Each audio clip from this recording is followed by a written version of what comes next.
सलाम आदाब साथियों, मैं अरबाब सिद्दीकी आप सभी का अरबाब सिद्दीकी यूट्यूब चैनल पर खुश आमदेद और हार्दिक स्वागत है। साथियों, खास करके क्लास 10 के विद्यार्थियों के लिए आज हम ये किताब जान पहचान क्लास 10 की जो उर्दू की किताब है उसके रिवीजन के लिए हम यहाँ पर हाजिर हैं।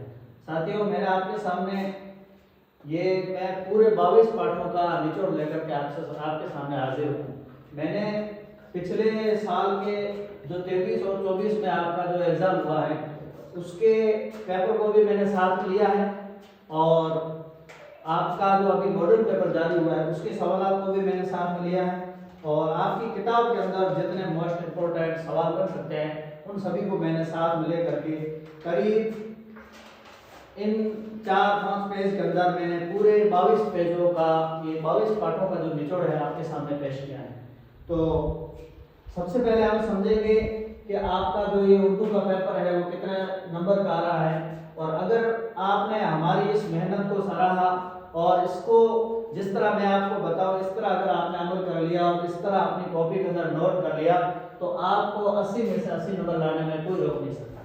सबसे पहले हम समझेंगे कि आपका जो पेपर है वो 4 भाग के अंदर आएगा, जिसको उर्दू में हम हिस्सा बोलते हैं। 4 हिस्सों में तकसीम होकर के ये आपका पेपर आएगा। पहला हिस्सा जो है, पहला भाग है, उसके अंदर आपके 36 सवाल होंगे।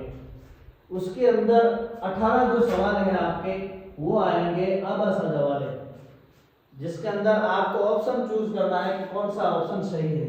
उसके बाद 6 सवाल आपके आएंगे खालिस्तान वाले, जिसको आप हिंदी में बोलते हैं रिक्त स्थान की पूर्ति कीजिए, वो सवाल आएंगे आपके 6 सवाल। उसके बाद बाकी बचे आपके 12 जो सवाल हैं वो सवाल आएंगे वन वर्ड के, यानी एक शब्द के अंदर उसका आपको जवाब देना है। वो कैसे? जैसे आपका सवाल बन सकता है कि इकबाल कहाँ पैदा हुए, तो आपका जवाब होगा इकबाल सियालकोट में पैदा हुए।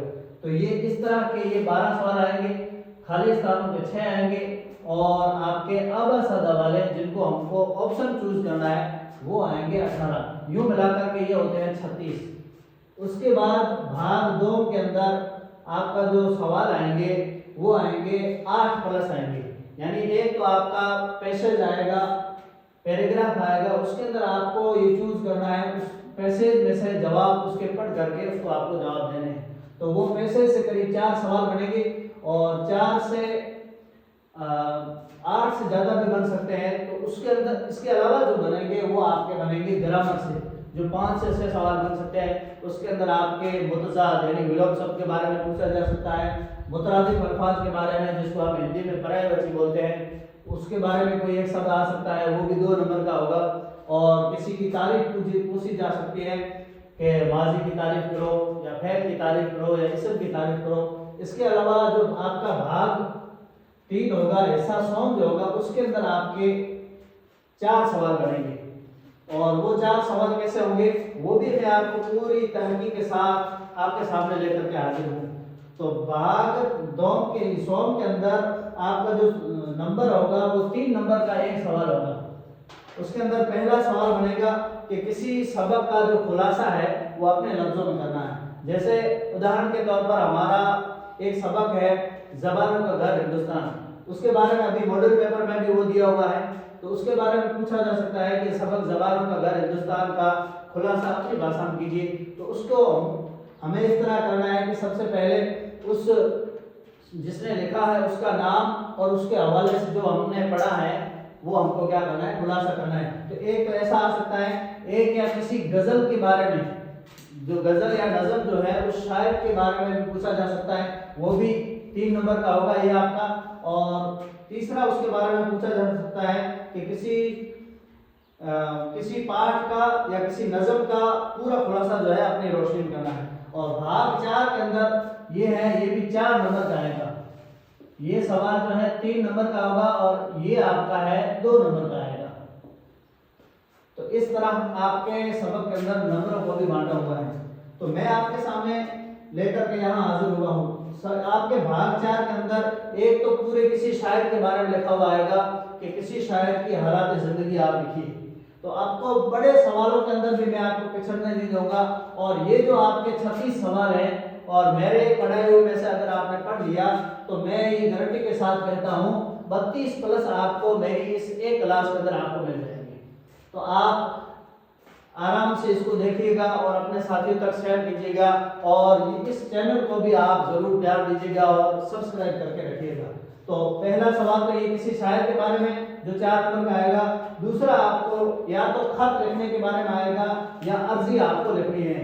तो वो भी मैं आपके लिए ग्रामर की एक अलग से क्लास लेकर आऊंगा कि ग्रामर के जो 8-10 आपके सवाल बनते हैं वो पूरे आपको एक क्लास से पूरे मिल जाएंगे। दूसरा आपको किसी के बारे में मजमून के लिए आ सकता है, किसी मजमून के बारे में किसी त्योहार के बारे में भी आ सकता है और किसी चीज के बारे में भी आ सकता है। तो ये तो था आपका पेपर का खुलासा। अब हम आपको टॉपिक वाइज सबक वाइज आपको समझाएंगे कि आपके पहले पार्ट के अंदर कितने सवाल बन सकते हैं, आपके दूसरे पार्ट के अंदर कितने सवाल बन सकते हैं। बनने वाले सभी सवालों को हम क्या करेंगे, यहाँ पर धीरे धीरे रफ्ता लिखेंगे और लिख करके आपको इसके बारे में पूरी जानकारी देंगे। तो आइए हम अभी पहले पार्ट से शुरुआत करते हैं।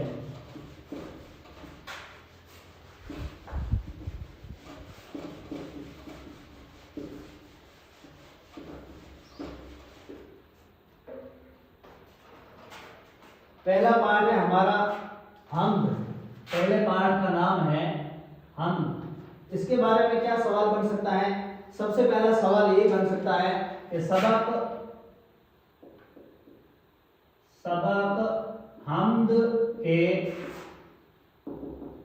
शायर कौन है? ये पहला आपका सवाल बन सकता है जो कई मरतबा बना है ये सवाल कि सबक हमद के शायर का क्या नाम है। तो हमारा इसका जवाब होगा इस्माइल मेरठी। ये हमारा जवाब होगा इसका इस्माइल मेरठी। अब दूसरा सवाल इसके अंदर ये बन सकता है कि इस्माइल मेरठी कब और कहां पैदा हुए, क्योंकि सबक हमद के शायर जो थे वो इस्माइल मेरठी थे।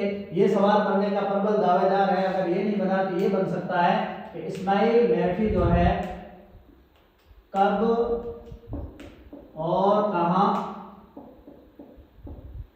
पैदा हुए, ये हमारा जवाब सवाल बन सकता है इस्माइल मेरठी के बारे में। तो अभी आपके अर्धवार्षिक में ये सवाल आया था कि इस्माइल मेरठी कहां पैदा हुए। मॉडल पेपर के अंदर भी यही सवाल आया हुआ है। तो हमारा जवाब होगा इस्माइल मेरठी जो है जवाब होगा मेरठ यूपी के अंदर ये पैदा हुए हैं। कब पैदा हुए हैं? तो उसका हमारा जवाब होगा कि ये 1844 को पैदा हुए हैं। 1844 को पैदा हुए हैं। तो दूसरा सवाल हमारा ये बन सकता है। दूसरा अभी आपके अर्धवार्षिक परीक्षा के अंदर भी बना है सवाल और आपके अभी मॉडल पेपर में भी यही है कि बच्चों के लिए सवाल बन सकता है बच्चों के लिए नज़्में किसने लिखी। बच्चों के लिए नज़्में किसने लिखी है। तो ये आपके मॉडल पेपर में भी ये सवाल है और आपके अर्धवार्षिक में भी शायद यही सवाल आया। तो यहाँ पर आपको कंफ्यूजन नहीं रखना है, इसके जवाब दो हैं। बच्चों के लिए जो नज़्में लिखी है वो इकबाल ने भी लिखी है और बच्चों के लिए नज़्में इस्माइल मेरठी ने लिखी है। लेकिन आप धैर्य बनाए रखें कि ऑप्शन के अंदर दोनों नहीं आएंगे और अगर वन वर्ड वाला सवाल आ जाए तो वन वर्ड वाले सवाल में भी आपको ध्यान रखना है। कोई भी एक आप लिख दोगे तो आपका हो क्या है जवाब राइट होगा। तो हम यहाँ पर लिख देते हैं जवाब के अंदर इस्माइल मेरठी। यहाँ हम जवाब लिख देते हैं इस्माइल मेरठी और इसका जवाब इकबाल भी हो सकता है क्योंकि इकबाल ने भी बच्चों के लिए नज़में लिखी है। जैसे बच्चे की दुआ है जो हम पढ़ते हैं ना, लब पे आती है दुआ बन के तमन्ना मेरी, वो भी इकबाल की है। तराना हिंदी है वो खास करके बच्चों के लिए लिखा है। तो ये इकबाल ने भी बच्चों के लिए नज़में लिखी हैं और इस्माइल मेरठी ने भी लिखी है। और तीसरा हमारे यहाँ सवाल बन सकता है जो आपका अभी 2023 के अंदर ये सवाल बना हुआ है। 2023 के अंदर बना हुआ है कि हामिद का जो आखिरी मिसरा है उसके अंदर कारखाने से क्या मुराद है। सबक हमद के आखिरी मिसरा में कारखाने से क्या मुराद है? कारखाने से क्या मुराद है? तो उसका हमारा जवाब होगा इससे मुराद है दुनिया। कारखाने से क्या मुराद है? दुनिया मुराद है। और फिर आपका ये सवाल बन सकता है जो आपका 2023 में यहां पर भी बना है कि शायर ने चश्मा, पांचवा सवाल ये आपके 2023 में यही बोर्ड के अंदर सवाल बना हुआ है कि सबक हमद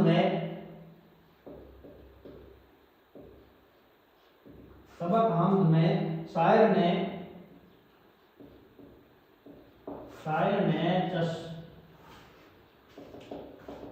चश्मा किसे कहा है? तो इसका हमारा जवाब होगा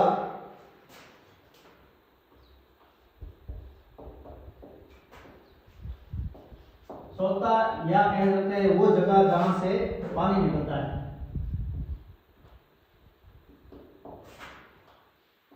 जहां से पानी निकलता है। अब आखिरी सवाल यहां पर ये बन सकता है, वो ये है कि हमद में छठा सवाल हमारा ये बन सकता है जो आपका अभी बना भी है कि नज़म हमद में मॉडल पेपर के अंदर ये बना हुआ है। नज़म हमद में तस्बीह ख्वा किसे बताया गया है? तस्बीह ख्वा कहते हैं तस्बीह पढ़ने वाले को। तस्बीह ख्वा किसे बताया गया है? तो वो किसे बताया गया है? तो वो बताया गया है आपको चिड़िया को। किसे बताया है? चिड़िया को बताया गया है। ये सवाल आपका मॉडल पेपर के अंदर भी बना हुआ है और पिछले एग्जाम के अंदर भी ये सवाल बना हुआ है। तो ये आपका पहला सवाल, ये सबक था नज़म हमद। इसके अंदर कितने सवाल बन सकते हैं?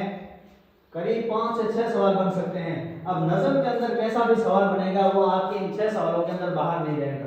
और नज़म हमद के अंदर क्या है, शायर कौन है और शायर ने किससे मुराद लिया है, क्या मुराद लिया है, वो सारी चीज़ों को हमने क्या है पढ़ लिया है। अब अगर बड़े वाला 4 नंबर का भी सवाल आए कि नज़म हमद का अपने अल्फाज में खुलासा कीजिए, तो भी आपको खुलासा करने में कोई तकलीफ नहीं होगी अगर आपने इन 6 सवालों को पूरा याद कर लिया तो। अब हम दूसरे सबक की तरफ बढ़ते हैं।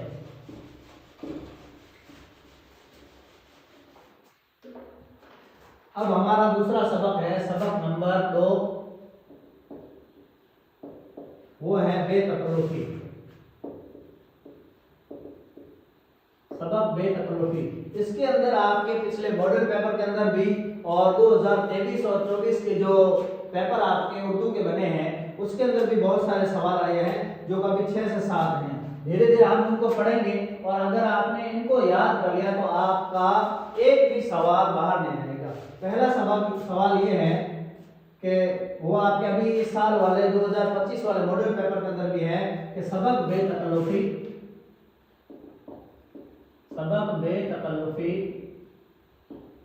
के मुसन्निफ कौन है? सवाल बना हुआ है कि सबक बेतकल्लुफी के मुसन्निफ कौन है? तो हमारा जवाब होगा कन्हैयालाल कपूर। सवाल जवाब होगा हमारा कन्हैयालाल कपूर। अब सवाल की जो भाषा है वो बदल सकती है। अब चाहे सवाल ये आ जाए कि सबक बेतकल्लुफी के मुसन्निफ कौन है, ये भी सवाल बन सकता है। और अगर सवाल की भाषा है उसकी जबान को अगर चेंज कर दे तो इस तरह पे वो सवाल बना सकता है कि कन्हैयालाल कपूर का, क्योंकि ये जवाब से सवाल बनेगा।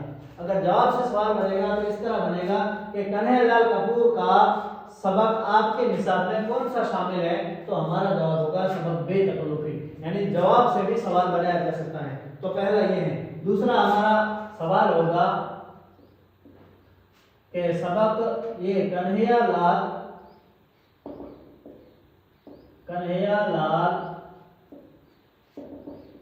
कपूर कब व कहाँ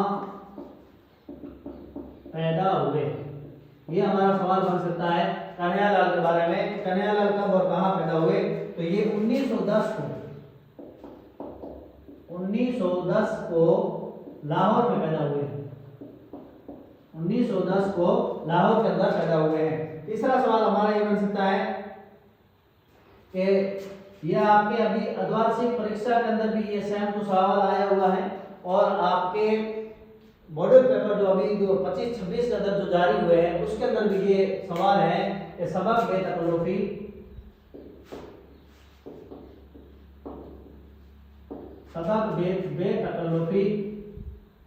किस बड़े शायर के शेर से शुरू होता है? ये आपका जो सबक जो है बेतकल्लुफी, ये किस बड़े शायर के शेर से शुरू होता है? तो हमारा जवाब होगा ज़ौक़। हमारा सवाल क्या होगा, जवाब क्या होगा इसके बारे में? ज़ौक़ के। अब ज़ौक़ भी हमारे निसाब में है, सिलेबस में है, तो ज़ौक़ के बारे में पूछा जा सकता है कि ज़ौक़ का पूरा नाम क्या था? तो ज़ौक़ का पूरा नाम है मोहम्मद इब्राहिम ज़ौक़। मोहम्मद इब्राहिम ज़ौक़। ये भी सवाल बन सकता है। तो ये सबक बेतकल्लुफी के 3 जो है वो सवाल है। अब चौथा सवाल है हमारा, चौथा सवाल बन सकता है कि अगर तकल्लुफ में, चौथा सवाल बन सकता है जो आपका ये है कि अगर खालिस्तान वाला बन सकता है, जो अभी पिछले एग्जाम में बना है, वो सवाल ये है अगर तकल्लुफ में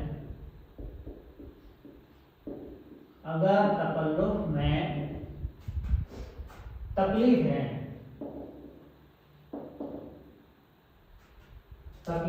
है तो यहाँ पर खालिस्तान है, उसके बाद मैं कौन सी राहत है? मैं कौन सी राहत है? ये आपका खालिस्तान के बारे में मैंने आपको बताया था कि आपके जो छोटे वाले सवालात हैं वो पूरे 36 बनेंगे, जिसके अंदर 18 अबासत वाले, 6 खालिस्तान वाले, तो खालिस्तान वाला भी इसके अंदर सवाल है। तो यहाँ पर आपका खालिस्तान आएगा बेतकल्लुफी। तो मैंने आपके सवालों के पैटर्न को पूरा ध्यान में रखा है। अगर आप इसको दिल जमाई के साथ, पूरे शौक और ज़ौक़ के साथ आप ये पढ़ करके चले जाएंगे, तो मैं गारंटी के साथ कहता हूँ आपका 80 में से 80 ना लाने में कोई रोक नहीं सकता है। पहले आपने नहीं भी पढ़ा है और अगर आप ये क्लास दे करके चले गए तो भी आप 65 से 70 नंबर लाने में आपको कोई नहीं रोक पाएगा, क्योंकि पूरी किताब आपके लिए एकदम रिवाइज हो जाएगी और आपको अच्छे नंबर लाने में कोई नहीं रोक सकता है। इसलिए आप अगर इस चैनल पर नए हैं तो सबसे पहले आप पहला काम ये कीजिए कि इस चैनल को आप जरूर सब्सक्राइब कीजिए। अब हमारा 5वां सवाल है, 5वां ये सवाल बन सकता है जो कन्हैयालाल के कपूर के बारे में, उनकी किताबों के बारे में भी बन सकता है कि बाल व पर, और दूसरा आ सकता है नौके नश्तर, ये भी किताबों के नाम है। दूसरा है नरम व गरम, किसकी किताबें हैं? ये सवाल आपका बन सकता है कन्हैयालाल कपूर के बारे में कि ये किसकी किताबें हैं। पिछले साल आपके 24 के अंदर ये सवाल बना है, जो आपके नजीर अकबराबादी के बारे में बना है, उनकी मसले को लेकर के पूछा है। तो आपका अभी ये भी बन सकता है इस कन्हैयालाल कपूर की किताबों के बारे में। तो हमारा जवाब होगा कन्हैयालाल कपूर। इसका जवाब क्या होगा? कन्हैयालाल कपूर।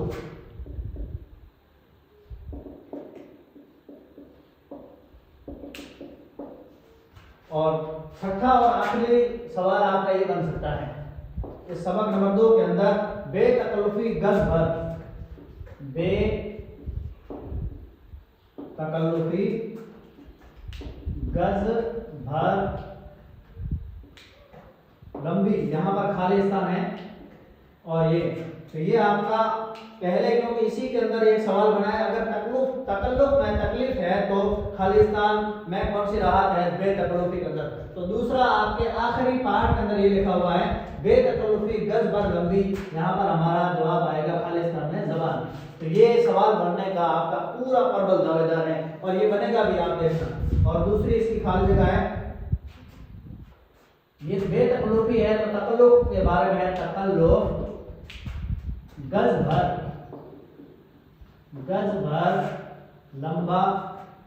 अब आगे यहाँ खालिस्तान है, यहां से जवाब आ जाएगा घूंघट।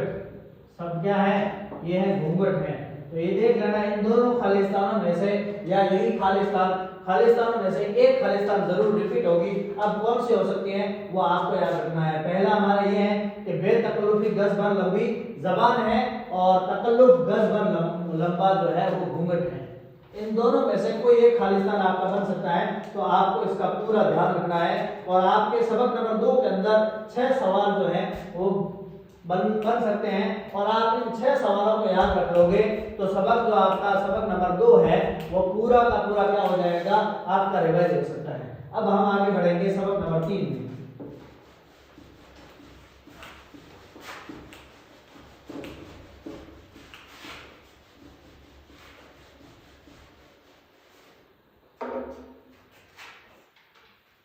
अब हमारा सबक नंबर 3 है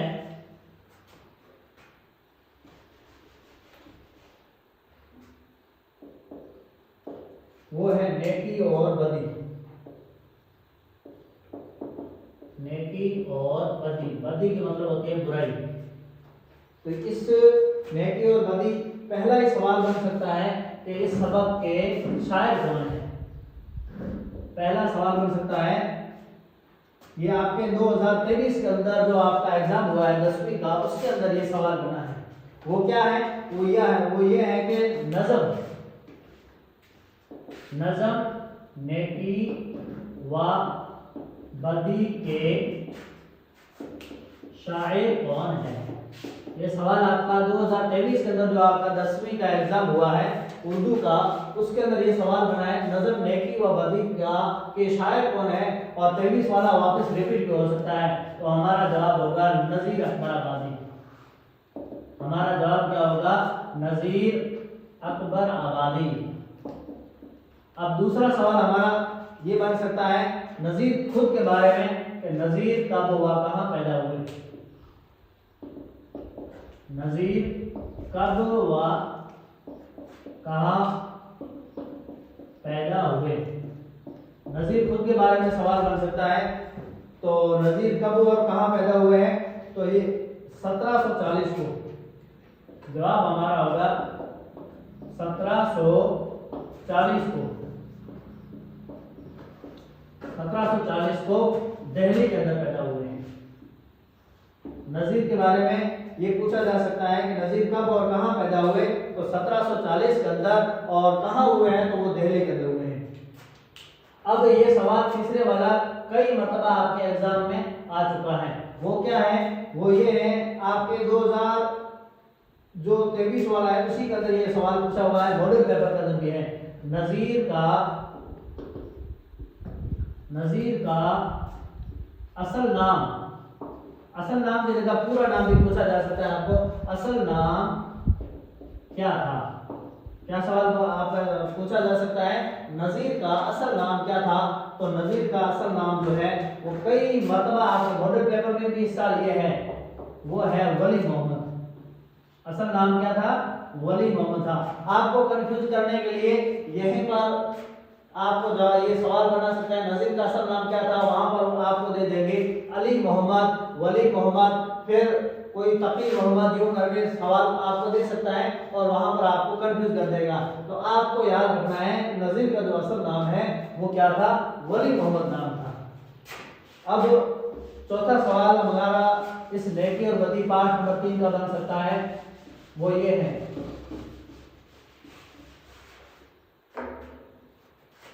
चौथा सवाल है जो आपके 2024 के अंदर बना है।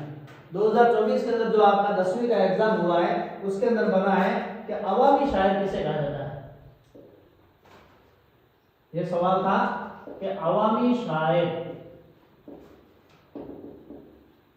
शायर किसे कहा जाता है।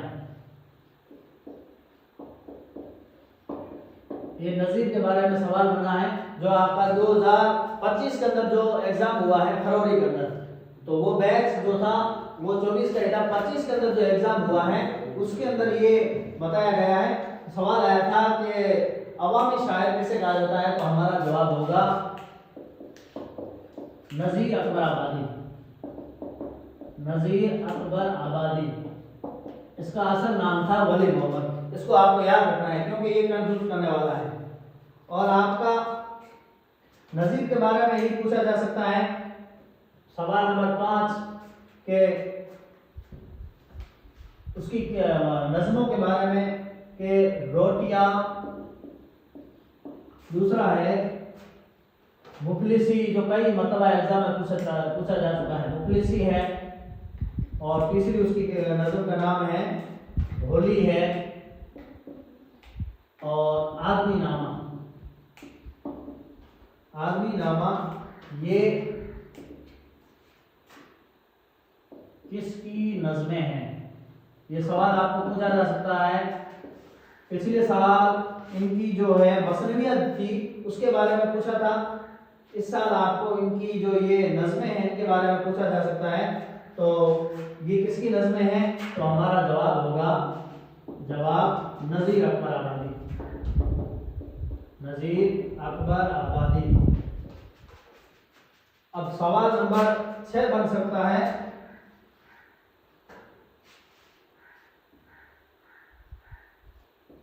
ये आपका सवाल नंबर 6।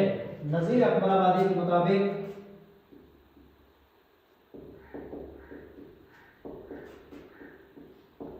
आबादी के मुताबिक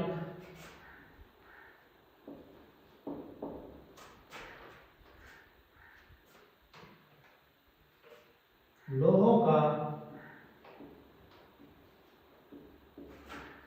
नदी नाला, लोहों का नदी नाला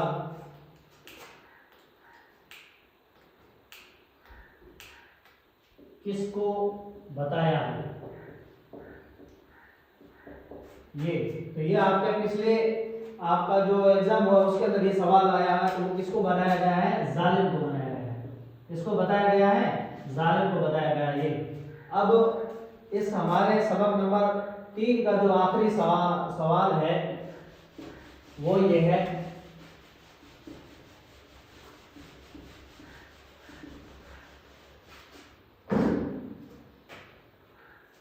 जो आपके मॉडल पेपर में इस साल ये हैं,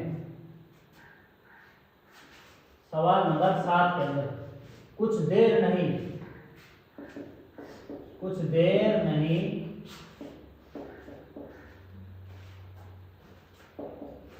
अंधेर नहीं, आगे खालिस्तान है,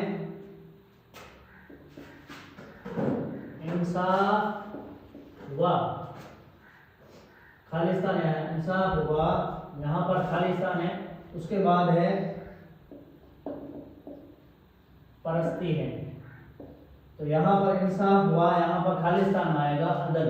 ये आपके मॉडल पेपर में है।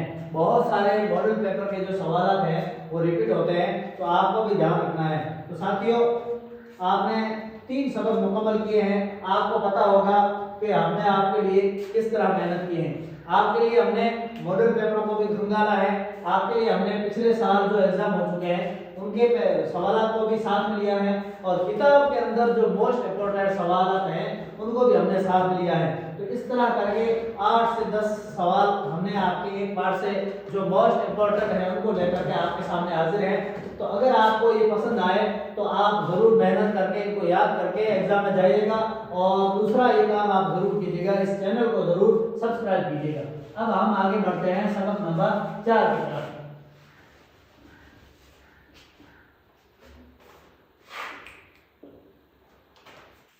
अब हमारा आगे का जो पार्ट है वो है सबक नंबर 4, वो है कौल का पास। कौल का पास, ये हमारा इस किताब का सबक नंबर 4 है। तो पहला ही सवाल इसके बारे में ये बन सकता है, सबक कौल का पास के मुसन्निफ कौन है। ये पहला ही सवाल बन सकता है कि सबक नंबर 4 जो है हमारा कौल का पास, उसके मुसन्निफ कौन है। तो उसके मुसन्निफ है मुंशी प्रेमचंद, मुंशी प्रेमचंद ये। और दूसरा इसका सवाल बन सकता है यहीं से, मुंशी प्रेमचंद कब व कहाँ पैदा हुए। ये मोस्ट इंपोर्टेंट सवाल हैं। ये या तो आपको पूछा जा सकता है कब पैदा हुए, या आपको पूछा जा सकता है कहाँ पैदा हुए। तो मुंशी प्रेमचंद के बारे में, तो वो बनारस के अंदर पैदा हुए हैं। और वो कब पैदा हुए, तो 1880 को पैदा हुए हैं। 1880 को बनारस के अंदर। मुंशी प्रेमचंद के बारे में या तो सबक आपका जो है उसके बारे में सवाल पूछा जा सकता है, या आपका मुंशी प्रेमचंद के खुद के बारे में पूछा जा सकता है कि वो कब और कहाँ पैदा हुए हैं। और तीसरा जो मोस्ट इंपोर्टेंट सवाल है, जो कई मर्तबा आपके एग्जाम में आया हुआ है, 2023 का जो एग्जाम था उसके अंदर भी आया हुआ है, और कॉम्पिटिटिव एग्जाम के अंदर भी ये खूब सवाल पूछा जा सकता है कि मुंशी प्रेमचंद का असली नाम क्या था। क्या सवाल पूछा जा सकता है। कई मतलब 2023 के अंदर ये आया था, और आपके अभी 26 में ये रिपीट हो सकता है। मुंशी प्रेमचंद का जो है असली नाम क्या था, तो इनका असल नाम था धनपत राय। धनपत राय, उनको हम मुंशी प्रेमचंद के नाम से मशहूर है वो जानते हैं, लेकिन इनका जो असल नाम था वो था धनपत राय। अब हमारा चौथा सवाल बन सकता है इस पार्ट का। 5 से 6 सवाल, और कोई मोस्ट इंपोर्टेंट जो बड़ा पार्ट है उसके अंदर ज्यादा सवाल पूछे गए हैं, उसका मैंने करीब 10 के करीब सवाल भी लिखा है। तो आपको मैं इतनी गारंटी के साथ कहता हूं कि छोटे वाले जो 3636 है वो तो आपके बाहर जाएंगे नहीं, और बड़े वाले सवाल भी आपके मैं इस तरह क्लियर कर दूंगा कि आपने ये सवाल याद कर लिए इतने। जैसे अभी आपके बारे में आपको पूछा जाए कि सबक कौल का पास जो है इसका खुलासा अपने शब्दों में करो, तो सबसे पहले लिखना होता है हमको कि ये लिखा किसने है। अगर हमको ये मालूम हो जाएगा कौल का पास जो ये हमारा सबक है इसके मुसन्निफ कौन है, तो मुंशी प्रेमचंद है। फिर इसका जो अनुवाद है उसकी जो व्याख्या करनी होती है वो अपने शब्दों में करनी होती है। तो अब हमारा यहाँ पर सबक नंबर 4 का चौथा सवाल है,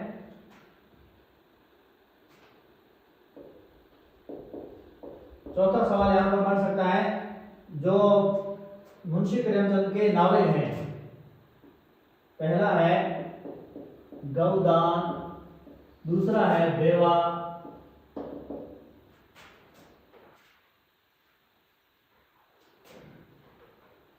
तीसरा है निर्मला। ये किसके नावल है। ये मुंशी प्रेमचंद के बारे में ये सवाल बन सकता है, तो हमारा जवाब होगा मुंशी प्रेमचंद।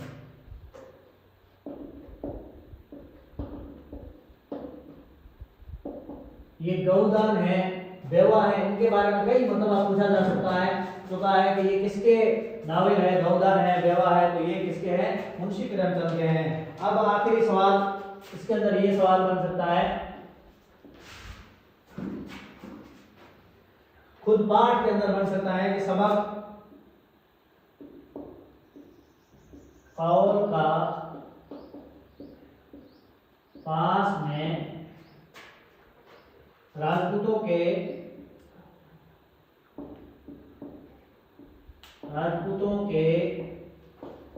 सरदार का क्या नाम था।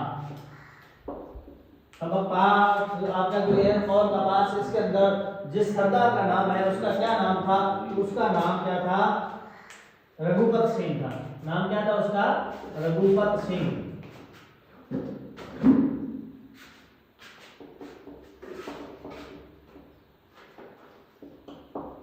रघुपत सिंह।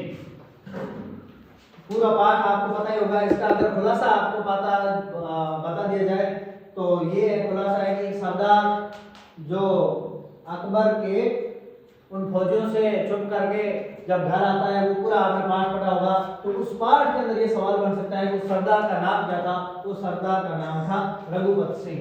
तो ये हमारे सबक नंबर 4 हुआ है। अब आगे हम स्टार्ट कर रहे हैं सबक नंबर 5। अब है सबक नंबर 5। सबक नंबर 5 है वो है गजल, वो है मीर तकी मीर की है। मीर तकी मीर बहुत इंपॉर्टेंट पार्ट है। इसके अंदर कई आपके सवाल बने हुए हैं। पिछले मॉडल पेपर के अंदर भी है और 23 और 24 के अंदर जो एग्जाम हुए हैं उसके अंदर भी खूब सारे सवाल हैं, क्योंकि मीर तकी मीर एक इंपॉर्टेंट शायर है और इसके बारे में हर साल 1 से 2 सवाल आते जाते हैं। तो हम जानेंगे सबसे पहले कि जो आपके 2023 में भी ये शेर बना है और गजल के बारे में बना है, वो ये है, नाजुकी उसके लब की क्या कहिए,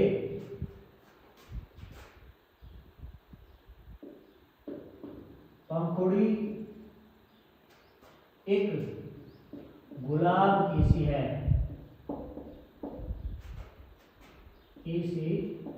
ये एक गजल का शायर है जो मीर तकी मीर का है। इसमें पूछा है कि ये शेर किसकी गजल का है। ये शेर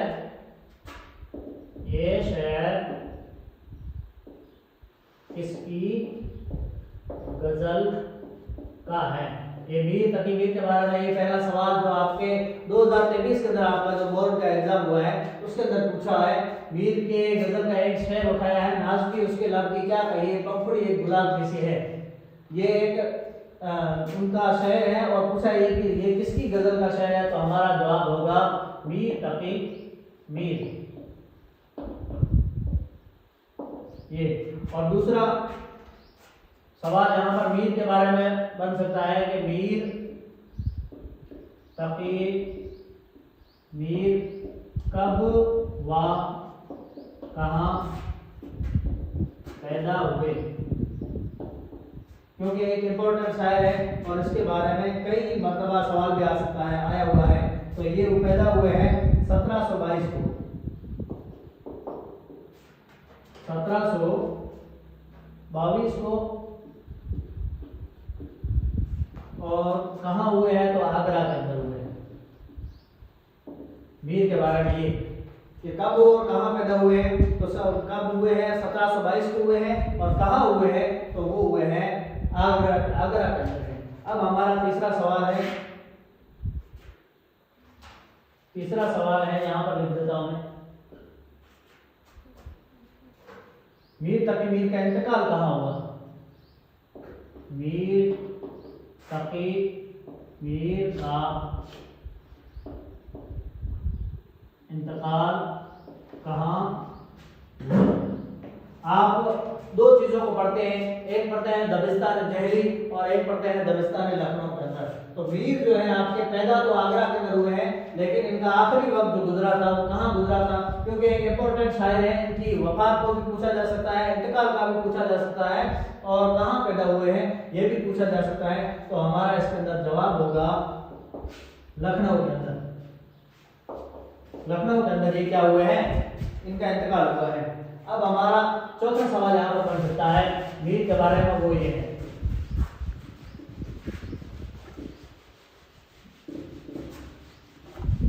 साथियों, ये हमारी अभी शुरुआत है व्हाइट बोर्ड के साथ। आप हमारे साथ बने रहे और अपने साथियों तक भी इस वीडियो को पहुंचाते रहे और आपका भला तो समझो हमारा भी भला है। हमने ये आपके लिए पहल की है, तो जहां तक ये वीडियो पहुंच रहा है आप इस चैनल को सब्सक्राइब जरूर कीजिएगा।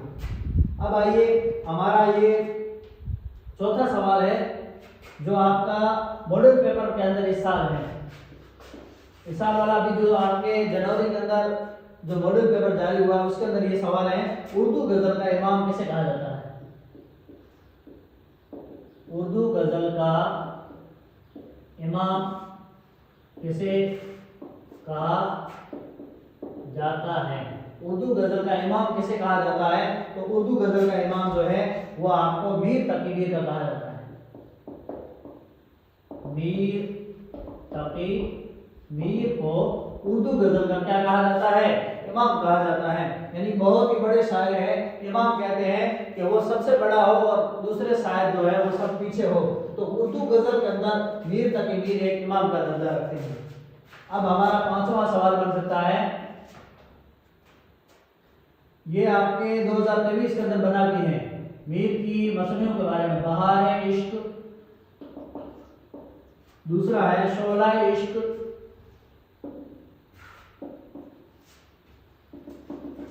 और तीसरा है दरियाए इश्क।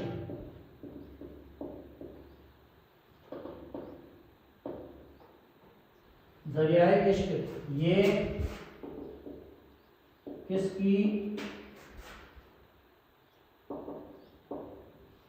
किसकी मसनविया है? 2023 के अंदर जो बोर्ड का एग्जाम हुआ है उसके अंदर ये सवाल पूछा गया है कि ये बहार इश्क, शोला इश्क, दरिया इश्क ये किसकी मसनविया है?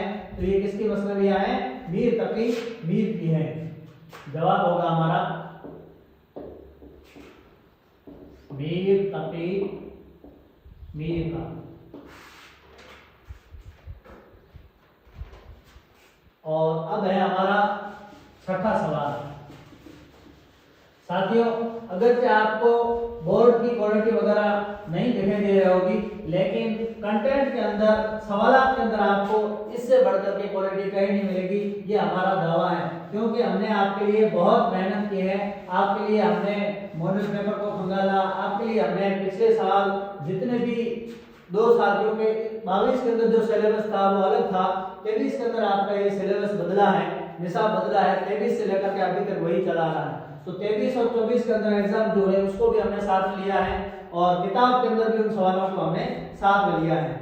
तो आपके लिए हमने बहुत मेहनत की है। तो ये वीडियो आप अपने तक ही महदूद ना रखें, बल्कि जितने भी उर्दू के स्टूडेंट हैं जिनका 10वीं के अंदर उर्दू सब्जेक्ट लिया गया है, तो आप अपनी ये पहली जिम्मेदारी समझें और अपने सारे साथियों तक, बल्कि अपने आपके पास जितने ग्रुप हैं अपने स्टेटस पे इसको लगाएं और अपने इंस्टाग्राम, फेसबुक अकाउंट पर भी इसको लगाएं, ताकि ये वीडियो ज़्यादा से ज़्यादा अपने साथियों तक पहुंचे और वो भी इसका फायदा उठाए और उर्दू के अंदर वो अच्छे से अच्छे नंबर लाए। अब हमारा छठा सवाल है जो आपका ये एग्जाम के अंदर इस साल बन सकता है। तो छठा सवाल ये है, नुकातो शुअरा। नुकातो शुअरा ये मीर की एक किताब है, इसके अंदर मीर ने शायरों की जिंदगी को लिखा है।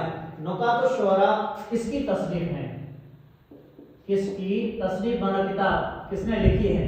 किसकी तसनीफ है? मीर के बारे में ये सवाल बन सकता है। तो ये किसकी किताब है? ये मीर की किताब है, मीर तकी मीर की। सातवां सवाल बन सकता है वो ये है आपका, जो आपके 2024 के अंदर जो बोर्ड का एग्जाम हुआ है, यानी पिछले साल का जो एग्जाम हुआ है उसके अंदर ये सवाल बना है कि खुदाए सुखन, खुदाए सुखन किस शायर का लक़ब है? किस शायर का लक़ब है? ये आपके 2024 के अंदर यानी पिछले साल का जो एग्जाम था जो 25 के अंदर हुआ है उसके अंदर ये सवाल था, खुदाए सुखन किस शायर का लक़ब है? तो हमारा जवाब होगा मीर तकी मीर का। क्योंकि सवाल जो है वो आपकी इसी किताब से ही उठाए जाएंगे और कोई दूसरे सवाल नहीं बना सकता है। तो सवाल क्या होंगे? ज्यादातर रिपीटेड होंगे और इनमें से कोई एक सवाल मीर के बारे में अगर पूछा जाएगा तो आपको जरूर इसके अंदर ही देखने को मिलेगा, इससे बाहर नहीं रहेगा। अब खालिस्तान के बारे में, मीर के बारे में बन सकता है क्योंकि मीर एक इंपॉर्टेंट शायर है। यहाँ पर ये पिछले एग्जामों में बना भी है, हस्ती अपनी, यहाँ खालिस्तान आ सकता है, आगे आ सकता है की सी है, खालिस्तान आएगा हुबाब। हुबाब कहते हैं पानी के अंदर जब हम शैम्पू वगैरह को डाल करके हाथ घुमाते हैं, जो ऊपर गुब्बारे उठते हैं उसको उर्दू में हुबाब बोला जाता है। तो जिंदगी हस्ती अपनी हुबाब जैसी है, उसकी कितनी उम्र है उतनी ही अपनी इस हस्ती की क्या है कीमत है। तो ये पूरी मीर की एक गजल है और उसके अंदर ये आपको खालिस्तान में यहाँ पर पूछा जा सकता है। और मीर के लिए का आखिरी जो सवाल है आपका वो ये है सवाल नंबर 9। सवाल नंबर 9 ये है कि मीर ने अपनी गजल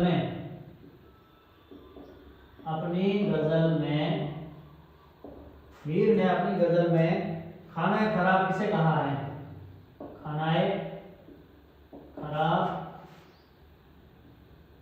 किसे कहा है?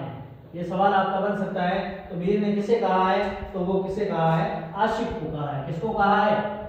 ये आशिक को कहा है। जवाब है यहाँ पे। तो ये था मीर के बारे में। मोस्ट इंपोर्टेंट शायर हैं। कई आपके 23 के अंदर भी इसमें सवाल बने हुए हैं, मॉड्यूल पेपर के अंदर भी, और आपके 24 के अंदर भी बने। वो सारे मैंने आपको एक्सप्लेन करके बता दिए हैं। अब मीर के बारे में चाहे बड़ा भी सवाल आ जाए 4 नंबर वाला कि मीर की हालात जिंदगी के बारे में लिखिए, तो आपको लिखने में कोई तकलीफ नहीं होगी। कब पैदा हुए, कहाँ पैदा हुए, क्या क्या लक़ब है, कौन सी किताबें हैं और कौन सी मसनवियाँ हैं, कौन सी गजल है। तो कोई भी सवाल आ जाए आपको उसके अंदर तशरीह करने में, व्याख्या करने में कोई तकलीफ नहीं होगी, क्योंकि आपने मेहनत ही इतनी की है आपके लिए कि इसके अंदर आपको कोई डाउट नहीं होगा और सवाल कहीं से भी बने आपके यहाँ से बाहर नहीं जाएगा। अब हमारा है सबक नंबर 6। सबक नंबर 6 है वो है पानी की आलूदगी। पानी की आलूदगी। पानी की आलूदगी मतलब पानी का खराब होना। इसके बारे में भी 2-3 सवाल जो पिछले एग्जाम में बने हुए हैं और 2-3 सवाल जो बन सकते हैं उसको भी मैंने क्या है शामिल किया है। मॉडल पेपर से और किताब से भी उसको क्या किया है मैंने शामिल किया है। पहला सवाल आपका ये बन सकता है, आलूदगी से, पानी की आलूदगी से क्या मुराद है? पानी की आलूदगी से क्या मुराद है? ये सवाल बन सकता है। तो हमारा जवाब होगा आलूदगी मतलब गंदा होना। तो पहला ये हो सकता है गंदगी, और दूसरा है मैलापन। मैलापन या कहिए आप मिलावट।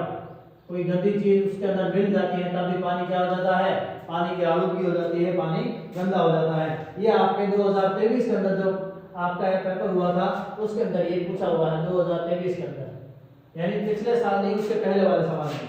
और दूसरा सवाल यहाँ पर बन सकता है, खाने पीने की चीजें किस तरह आलूदा होती हैं? खाने पीने की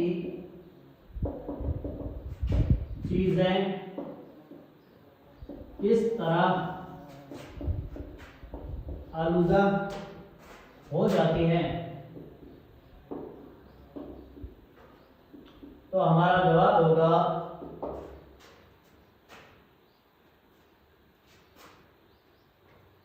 खुली छोड़ने पर। खाने की चीजें खुली छोड़ने पर मक्खियां, दूसरा आ जाएगा गर्द, जो धूल वगैरह होते हैं गर्द है, जरासीम इनको आलूदा कर देते हैं। ये सवाल बन सकता है कि खाने पीने की चीजें किस तरह आलूदा हो जाती हैं, तो खराब कैसे हो जाती हैं? उन चीजों को अगर आप खुला छोड़ते हैं तो मक्खियां वगैरह उसको क्या है ऊपर बैठती है, जिसकी वजह से खाली दूसरी गर्द गुबार जो धूल वगैरह होती है उससे भी खाने की चीजें क्या हो जाएगी? खराब हो जाएगी। दूसरा जरासीम वगैरह खुली छोड़ने पर उसके ऊपर बैठते हैं, तो बैठने की वजह से क्या हो जाता है? वो खाने की क्या हो जाती है, आलूगी हो जाती है। अब हम तीसरा सवाल पूछेंगे कि पानी हासिल करने के कुदरती जरिए क्या है। ये सवाल आपका इस साल बन सकता है। पानी हासिल करने के कुदरती जरिए क्या है, यानी कुदरती जरियों के जरिए हम कैसे पानी को हासिल कर सकते हैं। तो वो है, पहला जवाब होगा हमारा बावलिया, जिसको हम हिंदी में बोलते हैं बावलिया। दूसरा है तालाब, तीसरा है नहरें। अब चौथा सवाल हमारा ये बन सकता है, इस सबक नंबर 6 के अंदर पानी की आलूगी किस तरह पैदा होती है। पानी की आलूगी किस तरह पैदा होती है। पानी की जो आलूगी है, पानी का जो गंदापन है, वो कैसे होता है। तो उसका जवाब होगा हमारा, साथियों हमारा जो ये बड़े वाले सवाल है उसको भी मैं आपको एक लाइन से कम के अंदर आपको समझा रहा हूँ, तो आप हमारी मेहनत को समझ सकते हैं। तो आप चैनल को सब्सक्राइब करना नहीं भूलिएगा। कारखानों के गंदे पानी, कारखानों के गंदे पानी के मिलने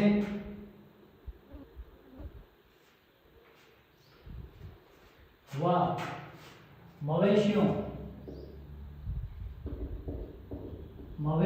के तालाबों व नहरों में नहलाने से, यानी मवेशी कहते हैं जानवरों को, जानवरों वगैरह को तालाब के अंदर अगर हम नहरों के अंदर उनको नहलाते हैं, उनको धोते हैं, तब भी पानी क्या हो जाता है, गंदा हो जाता है। और दूसरे जो है कारखानों के गंदे पानी, कारखानों से जो गंदा अपशिष्ट पदार्थ निकलते हैं वो मिल करके उन पानी के अंदर अगर वो शामिल हो जाता है तो पानी को पूरा वो क्या कर देते हैं, गंदा कर देते हैं।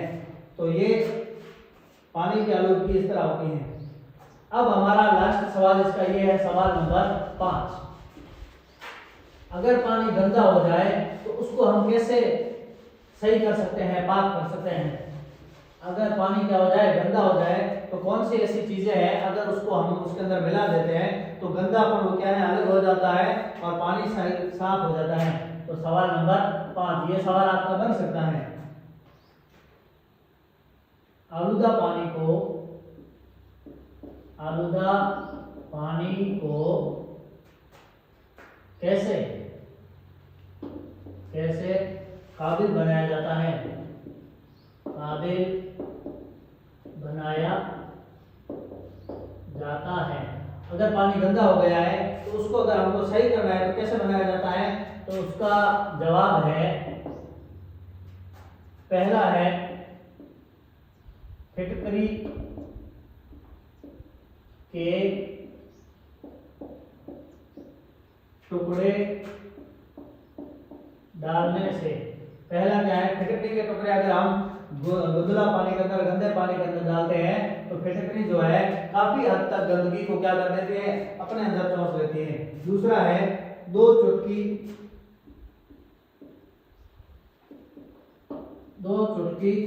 पोटाशियम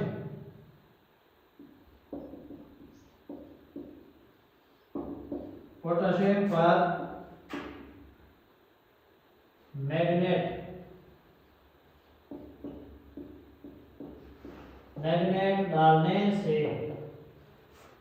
डालने से भी क्या है, पानी की काफी हद तक गंदगी को क्या कर सकते हैं, हम दूर कर सकते हैं। तो ये था हमारा सबक नंबर 6। इसके अंदर कितने सवाल बन सकते हैं, तो इसके अंदर 5 सवाल बन सकते हैं।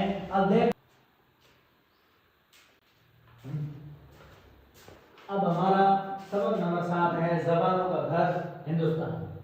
ज़बानों का घर हिंदुस्तान, ये सबक बड़ा इंपॉर्टेंट है इस सबक के खुलासे के बारे में भी आ सकता है। और हर एक आपके 23 में 24 में आपके अभी मॉडल पेपर में और पार्ट के अंदर भी जितने मोस्ट इंपोर्टेंट सवाल बन सकते थे उन सभी सवालों को मैंने इसके अंदर शामिल किया है। तो पहला सवाल हमारा ये सवाल बन सकता है कि सबक ज़बानों का घर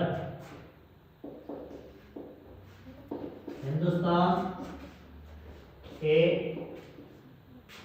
मुसन्निफ कौन है। पहला सवाल हमारा ये बन सकता है सबक ज़बानों का घर हिंदुस्तान जो है इसके मुसन्निफ कौन है। तो हमारा जवाब होगा इसके मुसन्निफ जो है वो है सैयद एहतसाम हुसैन। सैयद एहतसाम हुसैन।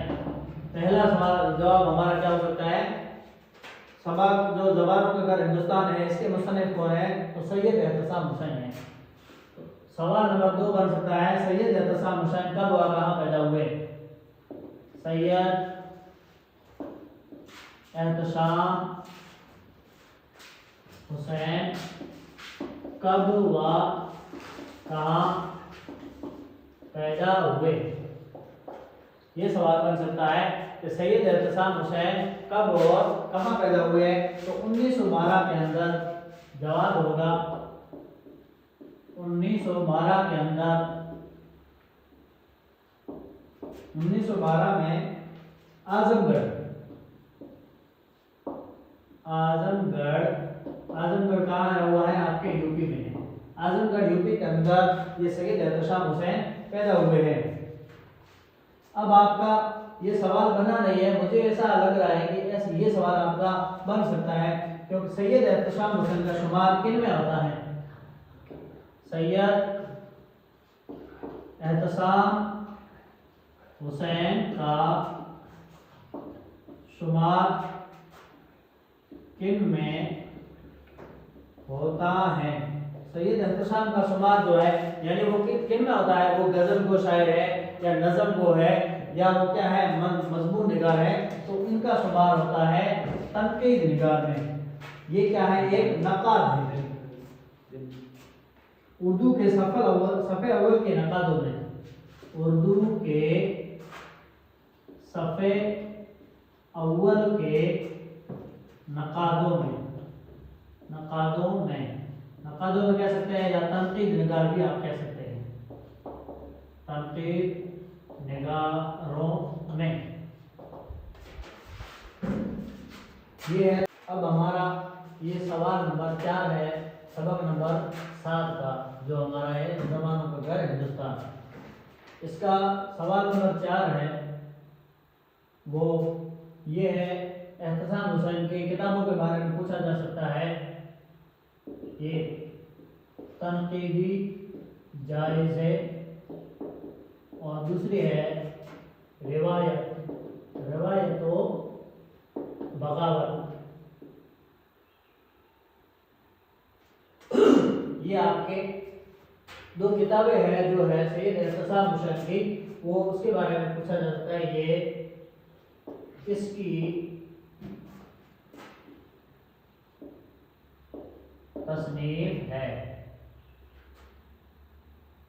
तो हमारा जवाब होगा सैयद एहतसाम हुसैन।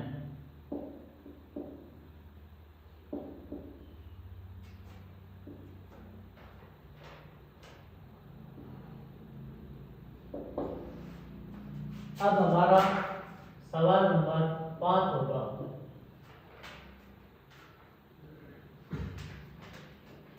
अमेरिका व यूरोप के सफरनामे किसने लिखे हैं।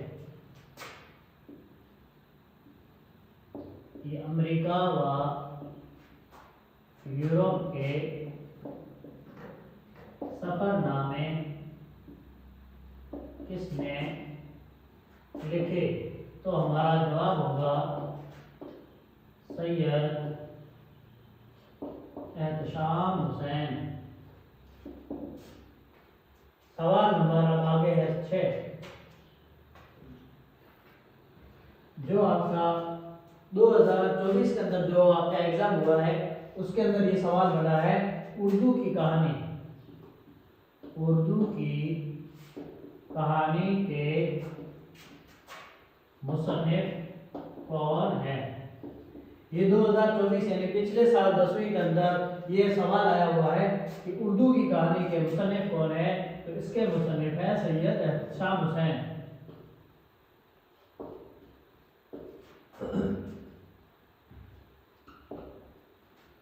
अब हमारा आगे सवाल नंबर होगा 7।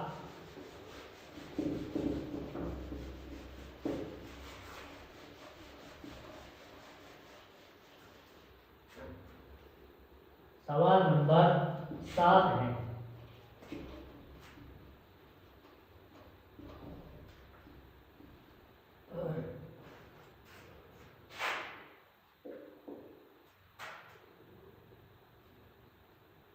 सबक ज़बानों का हिंदुस्तान, ये एहतशाम हुसैन की किस किताब से लिया गया है? सबक ज़बानों का घर हिंदुस्तान, एहतशाम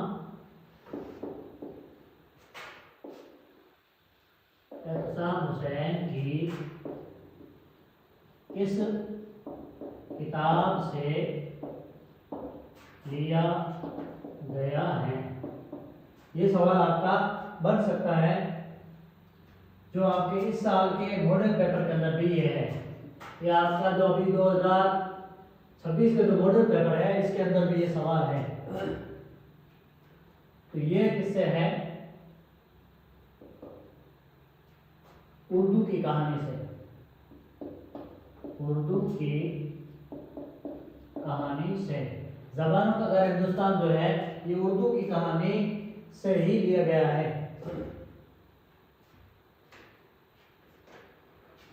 अब आपका इसी पार्ट से एक और सवाल बना है पिछले साल आपके, वो ये है उत्तर भारत में कौन सी पराक्रम बोली जाती है? क्योंकि उर्दू की कहानी में ये ज़बानों का घर हिंदुस्तान सबक है, इसके अंदर लिखा है कि उत्तर भारत में कौन सी पराक्रम बोली जाती है? क्योंकि हमारी जो ये उर्दू है, संस्कृत है, ये किस पराक्रम अपभ्रंश से है? तो वो है शौरसेनी अपभ्रंश से है। तो उत्तर भारत के अंदर कौन सी पराक्रम बोली जाती है? तो हमारा जवाब होगा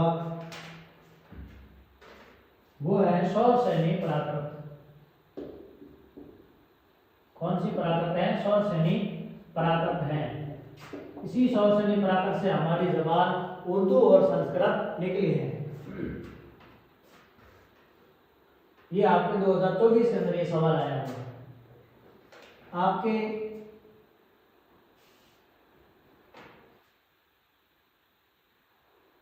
दो 2023 के अंदर आपका ये सवाल बना हुआ है, उर्दू जबान कहाँ पैदा हुई?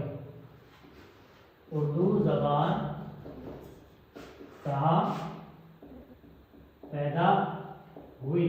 उसके अंदर ऑप्शन थे भारत, दूसरा था श्रीलंका, तीसरा था ऑस्ट्रेलिया, ऐसे ऐसे दूसरे देशों के नाम थे। तो जाहिर सी बात है उर्दू कहाँ पैदा हुई है? तो हमारा जवाब क्या होगा? हमारा जवाब होगा पहले तो भारत। भारत में भी जो मुफ्ताबही कौल है, यानी सबसे ज्यादा जिस कौल पर, जिस जवाब पर जो ज्यादा लोगों का कौल है वो ये है कि मेरठ सबसे पहले क्या है? मेरठ, और मेरठ अपने यूपी में है, और वो क्या है? मेरठ भारत। तो उसके अंदर ऑप्शन क्या थे? भारत है, दूसरा था श्रीलंका, तीसरा था ऑस्ट्रेलिया, ऐसे ऑप्शन थे। तो उसके अंदर राइट ऑप्शन होगा भारत। अब अगर भारत में भी पूछ ले, जिसमें ज्यादा लोगों ने जो राय दी है वो है मेरठ, और उसके आसपास के इलाकों में क्या हुई है? उर्दू पैदा हुई है।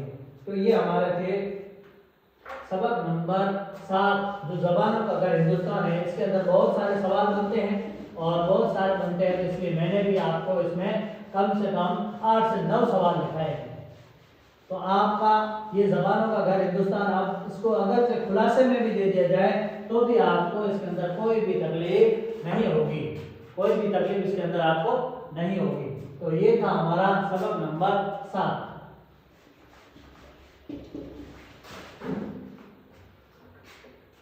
अब हमारा है सबक नंबर 8, वो है रुबाइयात। ये है आपका रुबाइयात। ये इसके जो मुसन्निफ हैं वो कौन है? मीर अनीस। मीर अनीस। इसका सवाल पहला ही बन सकता है, अनीस के बारे में ही बनेगा, वो है मीर अनीस कब व कहाँ पैदा हुए। मीर अनीस के बारे में है कि मीर अनीस कब और कहाँ पैदा हुए हैं। तो हमारा जवाब होगा ये पैदा हुए हैं 1802 को। 1802 को हुए हैं। कहाँ हुए ये पूछ लें तो वो हुए हैं आपके फैजाबाद के अंदर। फैजाबाद, फैजाबाद भी कहाँ है? यूपी के अंदर है। ये दूसरा जो आपके 2023 के अंदर ये सवाल बना हुआ है कि मीर अनीस का असल नाम क्या था। मीर या आपका अनीस का असल नाम क्या था। मीर अनीस के बारे में पूछा जा सकता है क्योंकि वो मशहूर जो है वो मीर अनीस से है, तो इसका असल नाम क्या था। तो हमारा जवाब होगा 2023 के अंदर आपका ये सवाल आया हुआ है बब्बर अली। मीर बब्बर अली इसका असल नाम था और ये मशहूर है मीर अनीस से। यहाँ पर मैं लिख देता हूँ 2023 के अंदर आया हुआ है, तो परबल ये दावेदार रहेगी कि ये 2026 के अंदर भी आ जाएगा। अब जो है मीर अनीस जो है वो अपना शुमार किन में रखते हैं, यानी मीर अनीस जो है किस सिनफ के अंदर वो मशहूर हुए हैं। तो ये सवाल बन सकता है मीर अनीस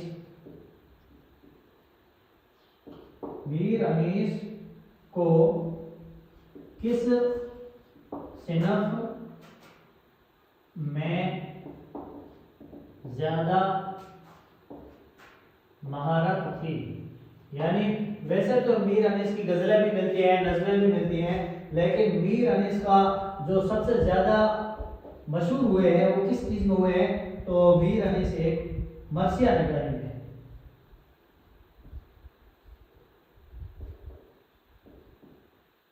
मर्सिया नगारी में, यानी मीर अनीस जो थे वो क्या थे? एक मर्सिया गो शायर थे। मर्सिया गो शायर, यह आपका सवाल बन सकता है। अब आपके मॉडल पेपर के अंदर भी ये सवाल है और आपके अध्वार्षिक में भी मीर अनीस के जो सवाल आया था वो ये आया था, क्योंकि हमारे पाठ का जो नाम है वो है रुबाइयात। नाम क्या है? रुबाइयात है। तो यहाँ पर भी सवाल आया था, तो मैं यहाँ पर आपको रुबाई के बारे में भी सवाल लिखा देता हूँ।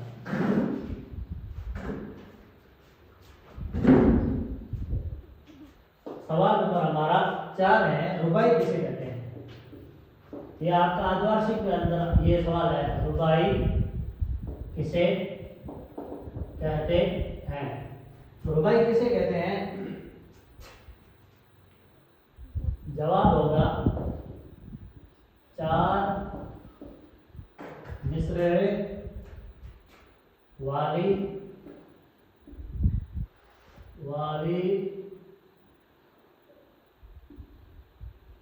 सिनफ को रुबाई कहते हैं।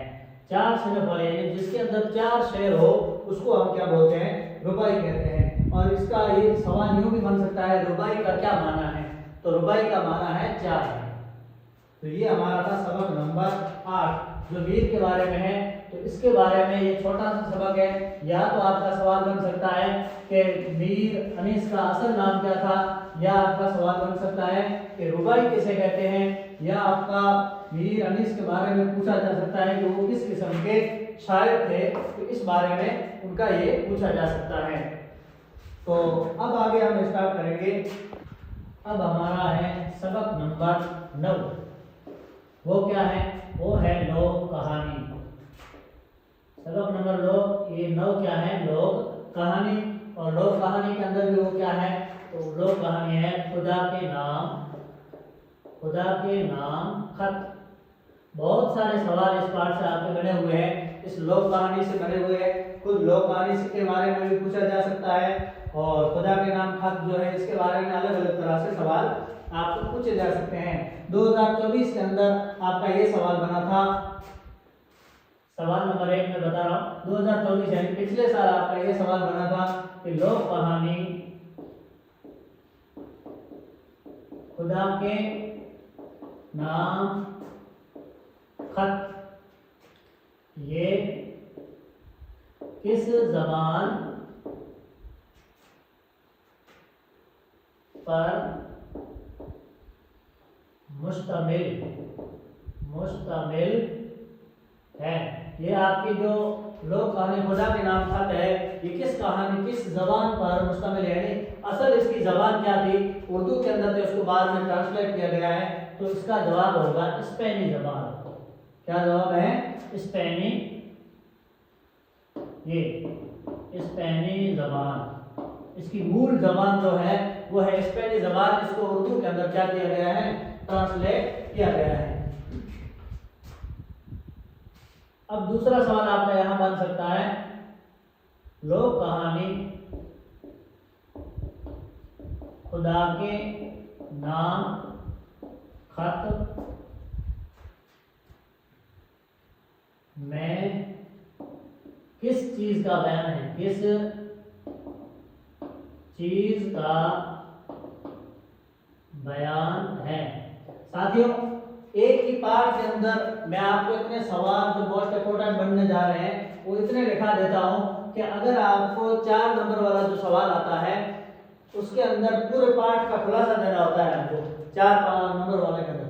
अब आप इतने सवाल को याद कर लेते हैं तो पूरे जो पार्ट है उसका खुलासा आप लिख सकते हैं। अब पहले ये लोक कहानी के बारे में हम अगर देखें तो किस जबान पर है, इसके अंदर किस चीज का बयान है, आगे भी आप सवाल पढ़ेंगे तो इससे आपको इतना बड़ा जो प्रॉफिट होगा वो ये है कि छोटे वाले सवाल तो आपके सारे के सारे सही होंगे ही, उसी के साथ साथ आपके बड़े वाले सवाल है उसको भी लिखने में आपको कोई भी तकलीफ नहीं होगी। तो इस हमारी इस मेहनत को आप काबिल तारीफ समझें और अपने लिए फायदेमंद समझें और अपने सारे साथियों तक इसको शेयर करें। और अगर आप इस चैनल पर नए हैं तो इसको जरूर सब्सक्राइब कीजिए। अब आगे इसका जवाब है किस चीज का बयान है, तो इसके अंदर जो बयान है वो है खुदा पर एक किसान के पुख्ता यकीन। इस चीज के अंदर किसका बयान है, एक किसान का जो है खुदा पर पुख्ता यकीन है, उसके बारे में ये बयान है। अब यहाँ पर तीसरा सवाल आपका बन सकता है कि कहानी खुदा के नाम खत में किसान का नाम क्या था। कहानी खुदा के नाम खत के किसान का क्या नाम था। कहानी खुदा के नाम जो खत है उसके अंदर उस किसान का क्या नाम था, ये सवाल आपका बन सकता है। तो उसका हमारा जवाब होगा लैंशो। क्या जवाब है, लैंशो। ये इस कहानी के अंदर मूल जवाब है। तो ये तीसरा सवाल है। चौथा हमारा सवाल होगा लैंशो ने खुदा के नाम खत में क्या लिखा था। चौथा सवाल क्या है, लैंशो ने खुदा के नाम खत में क्या लिखा था। लैंशो ने जो खत लिखा था उसके अंदर, खुदा के नाम जो खत लिखा था उसके अंदर उसने क्या लिखा था, ये आपकी किताब से सवाल है और सवाल आपका बन सकता है। उसने लिखा था या रब्बी, उसके बाद लिखा था अगर तूने मेरी मदद नहीं की तो मेरा कुंभ कुंभा, कुंभा मतलब खानदान, कुंभा बर्बाद हो जाएगा, बर्बाद हो जाएगा। एक तो उसने ये लिखा था, उसके साथ लिखा था, फिर लिखा था इस वक्त 100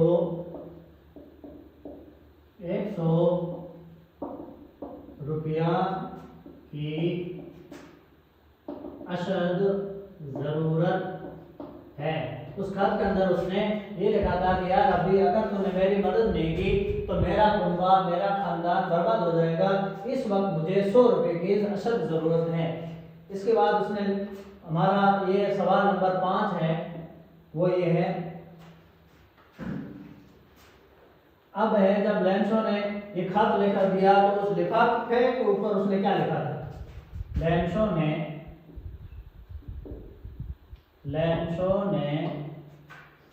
लिफाफे पर क्या पता लिखा? क्या पता लिखा? ये सवाल है। तो इसका जवाब क्या होगा? जवाब है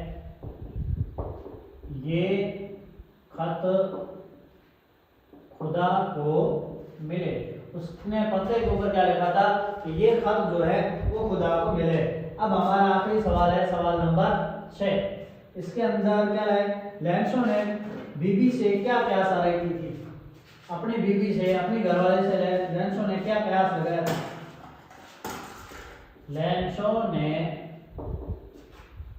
अपनी बीबी से क्या कयास आराई की थी? तो हमारा जवाब होगा, उसने कहा था बीबी मेरा कयास है कि आज बारिश होगी। ये उसने कयास आराई की। तो ये थे हमारे सबक नंबर 9 के 6 सवाल। सबक नंबर 9 के कितने सवाल थे? 6 सवाल थे, जिसको हमने पूरी डिटेल के साथ लिखा है। आपका सबक नंबर इस 9 से, इन 6 सालों में से मुझे पूरी उम्मीद है बाहर नहीं जाएगा। अब हम आगे लिखेंगे सबक नंबर 10 के सवाल। सबक नंबर 10 के सवाल लिखेंगे पूरी डिटेल के साथ। अब हम शुरू करेंगे सबक नंबर 10। सबक नंबर 10 है हमारा भीमराव अंबेडकर। भीमराव अंबेडकर, ये हमारा सबक नंबर 10 है। बहुत ही मोस्ट इंपोर्टेंट ये सबक है हमारा। इसके अंदर आपके हर साल ये इसका एक ना एक सवाल जरूर बनता है। साथियों, अब हम सबक नंबर 10 तक पहुंचे हैं। आपने 1 से लगा करके सबक नंबर 9 तक देखा कि हमने आपके लिए किस तरह की मेहनत की है। हमने आपके लिए मॉडल पेपर से लेकर के, पुराने पेपरों से लेकर के, किताब से लेकर के, किताब के सवालों से लेकर के, सबका ख्याल रख करके जितने मोस्ट इंपोर्टेंट सवाल बन सकते हैं उन सभी को शामिल किया है। तो आपका भी अभी फर्ज बनता है कि आप भी इस YouTube चैनल को सब्सक्राइब करते हुए अपने सारे साथियों तक इसको पहुंचाना ये आप सबकी जिम्मेदारी है। तो चलिए अब हम सबक नंबर 10 पर पहुंचते हैं। इसका पहला सवाल नंबर ये है, ये आपके 2023 और 24 दोनों के अंदर ये सवाल आया हुआ है। भीमराव अंबेडकर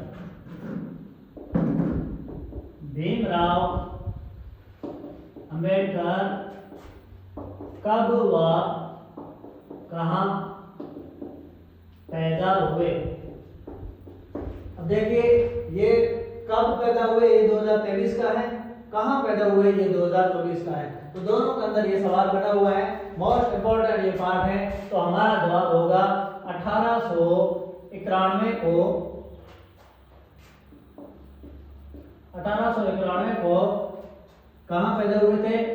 मऊ, मध्य प्रदेश। यहाँ पर कौन पैदा हुए थे? Doctor BR Ambedkar, Bhimrao Ambedkar. और 2023 के अंदर आपके लिए सवाल बना हुआ है कि भीमराव अंबेडकर का असल नाम क्या था। हम उनको जिस नाम से पहचानते हैं वो है भीमराव अंबेडकर, लेकिन उनका असल नाम क्या था उसके बारे में हम पहचानते हैं। भीमराव का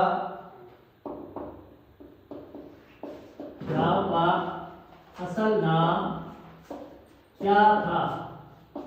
तो हमारा जवाब होगा भीमराव शिकपाल। जवाब क्या होगा? ये होगा भीमराव शिकपाल। भीमराव शिकपाल। तो उनका जो असल नाम था वो था भीमराव शिकपाल। अब हम यहाँ पर सोचेंगे कि हम तो उनको भीमराव अंबेडकर के नाम से जानते हैं, लेकिन इनका असल नाम भीमराव शिकपाल है। वो किस तरह है? वो किस तरह है? तो वो भी अब हम आगे सवाल के जरिए, तो उनका असल नाम क्या था? भीमराव शिकपाल। तो यहाँ पर भीमराव अंबेडकर जो हम कहते हैं, अंबेडकर उनके एक स्कूल में पढ़ाने वाले गुरुजी का नाम था। बाकी वाले गुरुजी जो थे वो उनको इतना प्यार और सपोर्ट नहीं करते थे, लेकिन अंबेडकर नामी जो एक टीचर थे वो इनका ध्यान भी रखते थे और उनको क्लास में बराबरी का दर्जा देते थे। इस कारण उन्होंने अपने नाम के साथ उन्होंने अंबेडकर लगा दिया। हालांकि उनका जो असल नाम था वो भीमराव शिकपाल है। अब आगे हमारा सवाल नंबर 3 है।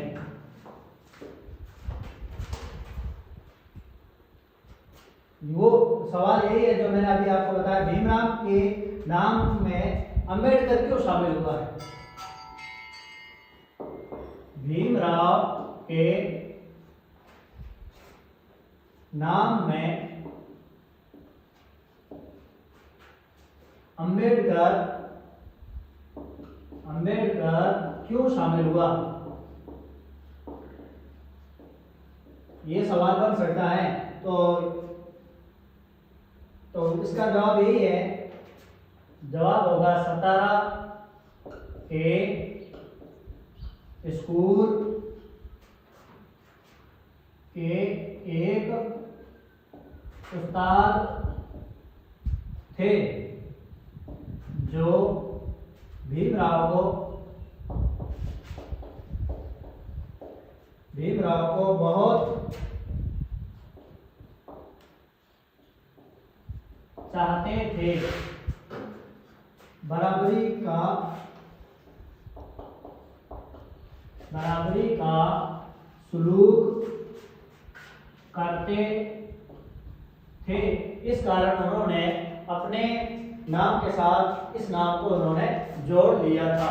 तो ये थे भीमराव। ये हमारा था सवाल नंबर 3 का ये उत्तर। अब हमारा सवाल नंबर 4 है, जो आपके इस साल अभी जो मॉडल पेपर जारी हुए हैं उसके अंदर ये है कि भीमराव का ताल्लुक किस खानदान से है? भीमराव का ताल्लुक किस खानदान से है? सवाल बन सकता है और बल्कि मॉडल पेपर में भी है कि भीमराव का ताल्लुक किस खानदान से है।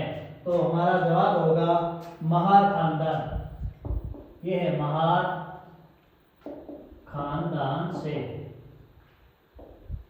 अब है सवाल नंबर हमारा 5। भीमराव का अहम कारनामा क्या है? यानी इन्होंने ऐसा कौन सा बड़ा काम किया है, जो सबसे बड़ा काम किया है, जो सबसे अहम है?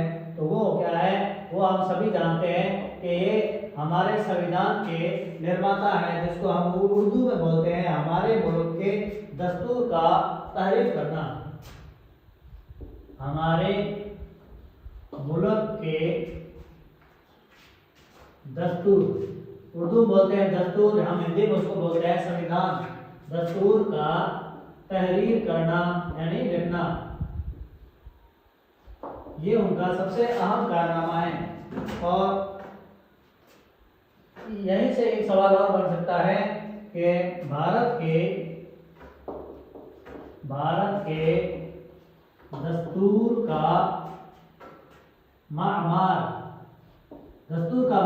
जिसको हम बोलते हैं संविधान निर्माता, दस्तूर का मामार किसे कहा जाता है? किसे कहा जाता है? यानी भारत के संविधान के निर्माता कौन है? हिंदी में बोलते हैं हम, उर्दू में अगर इसको बोलेंगे भारत के दस्तूर का मामार किसे कहा जाता है, तो हमारा जवाब होगा भीमराव अंबेडकर। भीमराव अंबेडकर।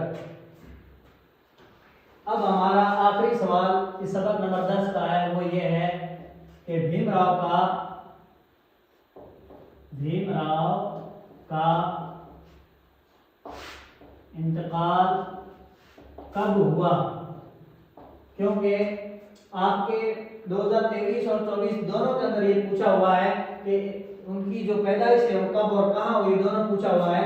तो अब आपका इस साल का ये प्रबल सवाल दावेदार है कि उनके इंतकाल के बारे में, उनकी मृत्यु के बारे में भी पूछा जा सकता है। तो उनका इंतकाल कब हुआ था? 6 दिसंबर 1954 को, 6 दिसंबर 1954 को इनका हुआ था इंतकाल। ये था हमारा सबक नंबर 10। इसके पूरे सवाल हमने लिखे हैं 7। सबक नंबर 10। अब हम आगे लिखेंगे सबक नंबर 11। अब हमारा ये सबक नंबर 11 है, जो इस वीडियो का आखिरी सबक है, सबक नंबर 11। इस सबक नंबर 11 के अंदर एक गजल है, वो है इब्राहिम ज़ौक़ की है। ज़ौक़ की एक गजल है। ज़ौक़ का पूरा नाम हम पहले भी पढ़ के आ चुके हैं, वो सबक नंबर बेतकल्लुफ़ी के अंदर, उसी के अंदर ज़ौक़ का पहले शेर के अंदर वो सबक स्टार्ट हुआ है, जो आपके आदिवासी परीक्षा में वही सवाल आ चुका है। तो पहला हमारा सवाल होगा ज़ौक़। सवाल नंबर 1, ज़ौक़ कब व कहाँ पैदा हुए? ये हमारा सवाल बन सकता है। तो ज़ौक़ कब पैदा हुए हैं? जवाब होगा हमारा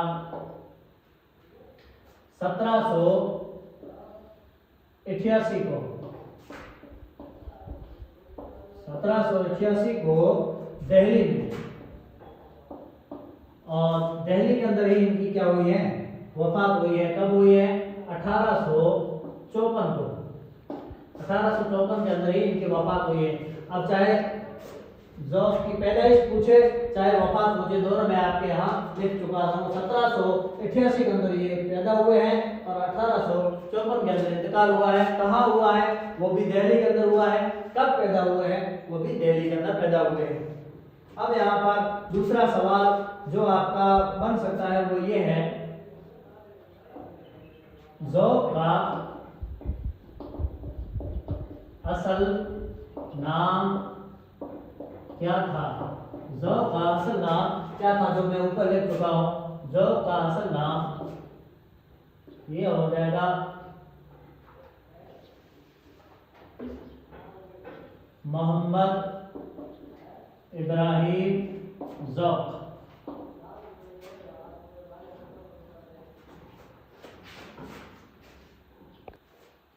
अब हमारा सवाल नंबर 3 है, वो ये है ज़ौक़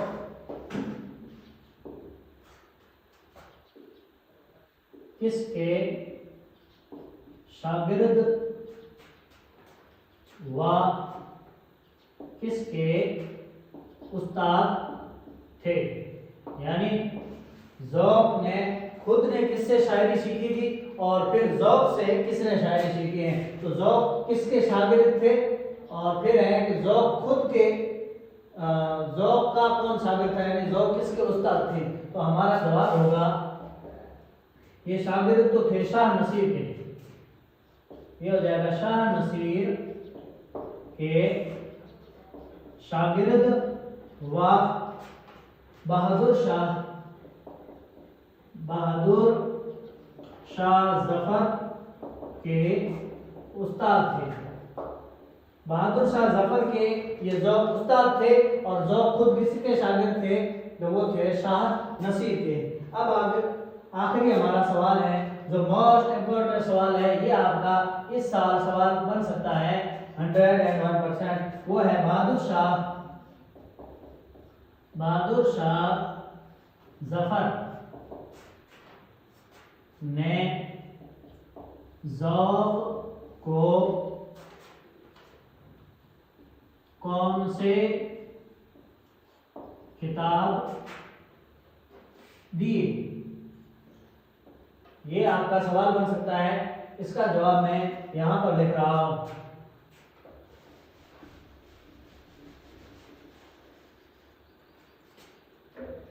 इसका जवाब ये है, सवाल नंबर 4 का वो है, एक तो है मलकुश शुअरा और दूसरा है खाकानी हिंद। खाकानी नी ए यहाँ आ जाएगा हिंद। तो ये दोनों जो लक़ब थे, खिताब थे, वो किसने दिए थे? बहादुर शाह जफर ने दिए हैं। किसको दिए हैं? ज़ौक़ को दिए हैं। अब सवाल की जो है वो भाषा जो है, जबान जो है वो किसी भी तरह से बदल सकती है। जवाब से सवाल बनाया जा सकता है और सवाल से तो जवाब बनता ही है।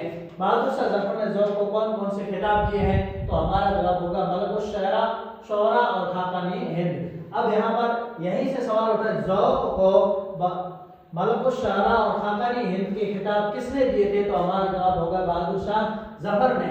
अब यहाँ पर ये सवाल हो सकता है कि ज़ौक़, ये मलकुश शुअरा और खाकानी हिंद किसके खिताब है?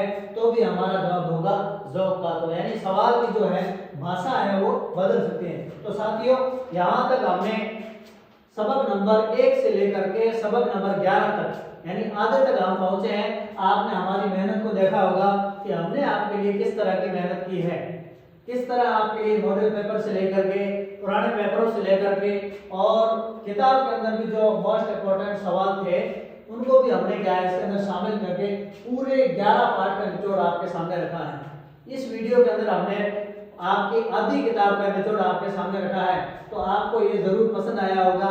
आप भी इस वीडियो को जरूर देखें और अपने सवालों को अपनी कॉपी के अंदर नोट करके रखें और जब आप एग्जाम देने जाएं तो एक मरतबा इसका रिवीजन करके चले जाएं। फिर देखना वहां पर आप जाकर के देखेंगे तो आपको यूं लगेगा कि ये तो सवाल हम सारे के सारे वहां पर पढ़ के आए हैं। ये हमारा आपसे वादा है।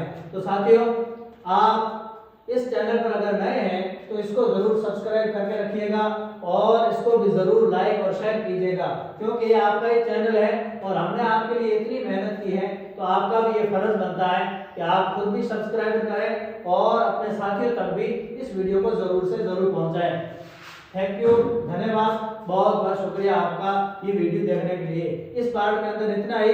अब आगे हम दूसरे वीडियो के अंदर आपको 12 पार्ट नंबर 12 से लेकर के पार्ट नंबर 22 तक ये पूरा मैं आपके लिए लेकर के ले आया हूँ। तो पूरा हम उसके अंदर उसकी तफसील से जिस तरह आपको ये लिखा है इसी तरह आपको लिखाएंगे और फिर एक क्लास में और लेके आऊंगा जो मैंने आपको हिस्सा नंबर 12 आपको बताई थी कि उसके अंदर ग्रामर आती है।